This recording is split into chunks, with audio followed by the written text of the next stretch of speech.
Vracím-li se teďka teda k těm případovým studiím, tak já vlastně zůstávám v klidu sedět tady, protože tam za chviličku bude hrát video, které je v tuto chvíli předtočené. Hovořit bude Kadri Haavandi z Paikuse School v Estonsku. Já myslím, že asi většina z vás, nebo všichni víte, že Estonsko je digitální velmoc, je to vlastně první stát Evropy, který přešel na kompletní e-government. Je to země, která je opravdu v tomhletom jedna z nejvíc vpředu na světě, a to na všech úrovních. Jedna pozice je, že například, když se dohledávali někteří whistlebloweri v americké armádě, kteří vynášeli, to takže to nebyli úplně whistlebloweri, to bylo tak jako na hranici vyzvědačů, kteří vynášeli některá interní data, tak právě například estonští hledači virů a analytici počítačových systémů byli zásadními hráči, kteří pomohli tady tyhle ty úniky definovat, pojmenovat a najít případně i počítače či lidi, kteří s tím pracovali. Ale má to i ten nejenom takhle konkrétně aplikovaný efekt, ale i ten jako celonárodní efekt, kdy opravdu Estonsko funguje velmi silným způsobem na e-governmentu a na vysoké úrovni využití počítačové techniky. Ono to sebou nese spoustu aspektů, jeden z nich je i ten, že tím pádem ten jejich systém musí být nejenom robustní, ale taky pružný, aby byl schopen unést všechny elektronické útoky a přepadení elektronických hackerů, což, jak víme, je třeba jedna slabina, kterou zatím ve firmách v České republice moc neumíme, když nebudu například jmenovat ředitelství silnic a dálnic a podobně. Takže myslím si, že jestliže se paní Kadri Haavandi vyjádří k tomu, jakým způsobem oni v Estonsku přistupují k tomu digitálnímu komunikování, co se týká právě kariérního poradenství a propojení mezi firmami a mezi studenty, mezi obory a mezi zájmy, tak si myslím, že by to mohlo být velmi inspirativní a nesmírně zajímavé. Takže já poprosím, jestli bychom si to video mohli pustit. Greetings from Estonia. If somebody were to ask me to describe my country, I would say that there are two main things you need to know about Estonia. One of them is that we love our nature. As you can see from the first slide, over half of the country is covered with forests. And we also really appreciate our small nation and the culture and everything that goes with it. We really appreciate our higher education. We're really fond of it. So 1/3 of the population and of the workforce has higher education. And we really want to have our small language stay with us and to push it up and to still have people speak the language. And the other word to describe Estonia would be a digital society. We are called e-Estonia, as you may have heard, and we are a truly digital society. So meaning that all the everyday things you need to do, you can do online. You can vote online, you can do your taxes and all sorts of paperwork online. You can register to everything and anything online. You can even get medical services online. So there's a joke in Estonia, and I think it's actually true that there are only two things you cannot do online. It's get married and die. Everything else can be done online. And so it of course means that we have different digital school services and different databases and stuff connected to all those school things and education. There is also a possibility to have an e-residency in Estonia without even having to set foot in the country. It's mainly for business purposes. And there is an internet coverage of 99.6% of Estonia. So it means that you can be deep in the forest enjoying the nature and you still have internet there with your cell phone. So the third slide, ICT in education. To have a little national overview, we have lots of different databases we use regarding this school system. The main one is Estonian Education Information Database. It's the database where all teachers, students, everybody working in schools or related to schools, all the schools and diplomas are listed. So if you have access to it, for example, if you work in a school, you can get all the information you need about different schools or students. So when a student moves and change the schools, you can get all the information about where they were before and everything you need to know. We also have an educational services database, and this is also used by the parents to register your child to a school. Also, if you're changing schools, and it's used with formal and also informal school services. So when somebody wants to do sports, dancing, whatever afterwards, they can also use the same database. Used pretty much most schools and most cities in Estonia use it.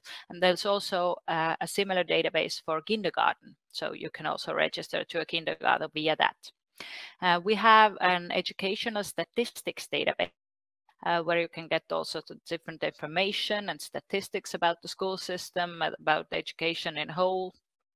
And as a new thing, we have an educational ID. So meaning it's like a joint account or like a login possibility to use in educational tech and all these different databases. It's mainly used for the students because grown-ups usually use a digital signature, a mobile ID or an ID card to sign, to log in somewhere, but it's not mandatory to have that before you're 16. So it's very useful for students to have this, but also for grown-ups, that you don't always need to have this ID card with you or a phone with you. So you can have this educational account.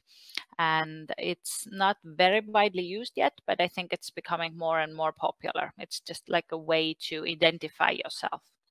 And of course, there's lots and lots of different databases and nationally used systems we have, but these are like the biggest and I think the most important ones. ICT in schools. And of course, if you take it to day-to-day teaching and how the students learn and how the teachers teach, then of course ICT is really important also as a digital. And it was that way also before Corona time. So I think most schools have computer classrooms. We have laptops, tablets. In all of the classrooms, we have either a smart board or a projector. So it's really common to use all sorts of tech in schools. And I think around 10 to 15 years ago, there was like this nationwide I don't know, buy, where all the schools bought all these things, and it became rather a norm to have all sorts of tech and computers in the schools and to use them while learning and teaching. And so we also have a lot of databases for digital materials, either for students or for teachers. And I think the main idea was to have this one big public database. It translates to e-school bag or e-backpack, something like that. But at this moment, we still have different databases and different smaller databases, but they're also working to have everything at least linked to this one, so you can get everything you need from there. And it's mostly materials and games and links for teachers to use in different subjects. So if you just have some kind of a topic you want to teach and you need some materials, whatever resources, you can get everything from there. And of course, there are different universities, museums that have their own like small databases or resources they have put out for secondary school to use. And there are also different databases or places from the private sector. So different publishers having their own these websites for digital textbooks or games or whatever, and different companies. So there is also a web page in English you can check out. It's called EdTech Estonia. And it's a list of all the different educational technology startups and companies you have in Estonia at the moment. There's lots of different things. Some of them are free, some of them cost either for the school or for the parents. There are different educational games, digital textbooks, as I mentioned, digital teaching materials, resources, stuff for informal education also. The main focus is more on STEM subjects, so meaning math, computer science, physics, chemistry, biology, whatever. But there's like everybody can find something, either for languages or whatever. And we also have different programs, for example, for digital guest lessons, where you can have this web meetings with either famous people or some professions. You can, I don't know, ask a doctor or somebody to come to a school to give a guest lesson to the students, and etc. You can have them come to the school, or you can have them via these e-lessons via computer. So there's like lots of different edtech companies, and I think this Corona time was really good for them. Most of them became more popular, more used, and there a lot of new companies are popping up, I think, every year now. So it's like becoming a really big sector in Estonia. And to talk about ICT in guidance, you have to understand a little bit about the guidance system. So you can see the career guidance system in Estonia on this slide. And there are, if you take it from a student's viewpoint, there are mostly two places to get help or guidance from. So one is in schools, where most schools have career coordinators or teachers who have this role as a career coordinator to give out information or a little bit of guidance to help you. We usually deal with graduates, but also with younger students, and the system is not, the level in different schools is not the same. So you can have a school where it's a very big focus and a very big priority. And you can also have schools where there are no career coordinators. So it's not a perfect system. And we also have the National Unemployment Insurance Fund, where career specialists work, and we have career information specialists and career guidance counselors, and they both come to schools and they both deal with students. So we have this cooperation between schools and the Unemployment Insurance Fund. And they also mainly deal with graduates, but you can also like ask them to come for younger students. And they have workshops, they have group lectures, and they also have this one-to-one counseling, well, mainly with the graduates, either in upper secondary or secondary school or whatever is the level. And of course, if you look wider, there are different career guidance counselors in universities, some even in companies, etc.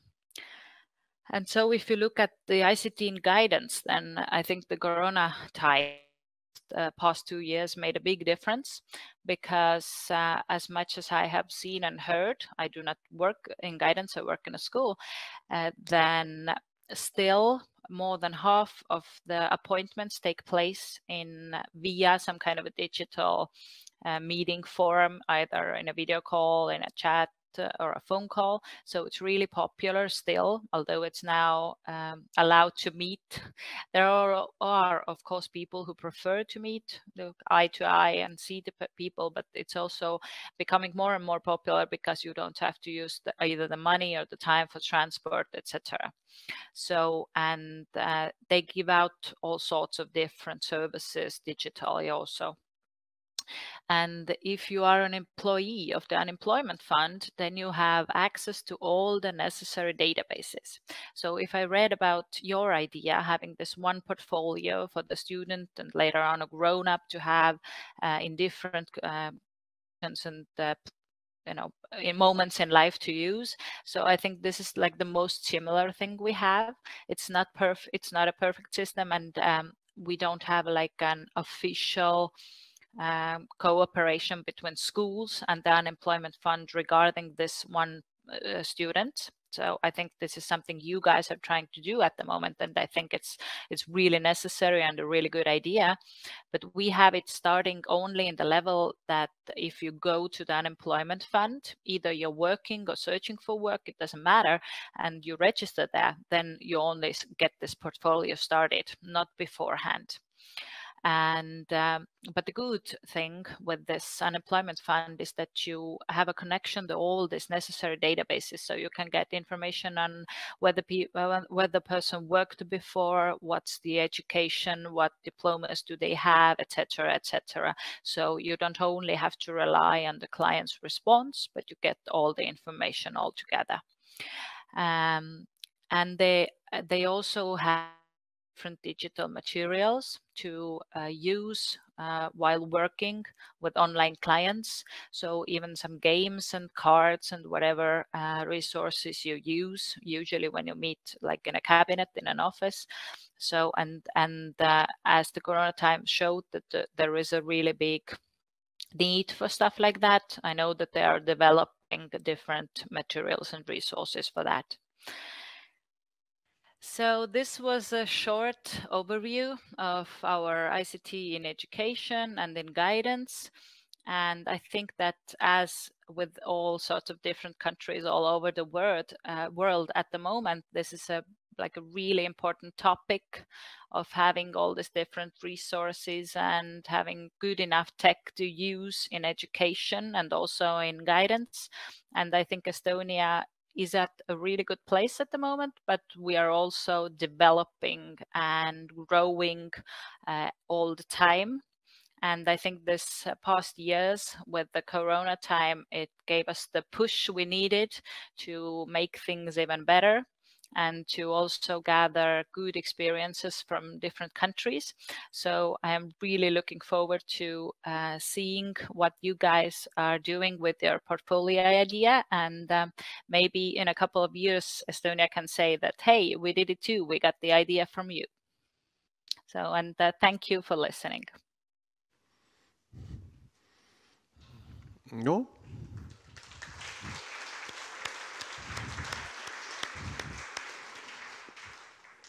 Abych to řekl kulantně, přijde mi, že v naší zemi ještě máme prostor, kam můžeme růst.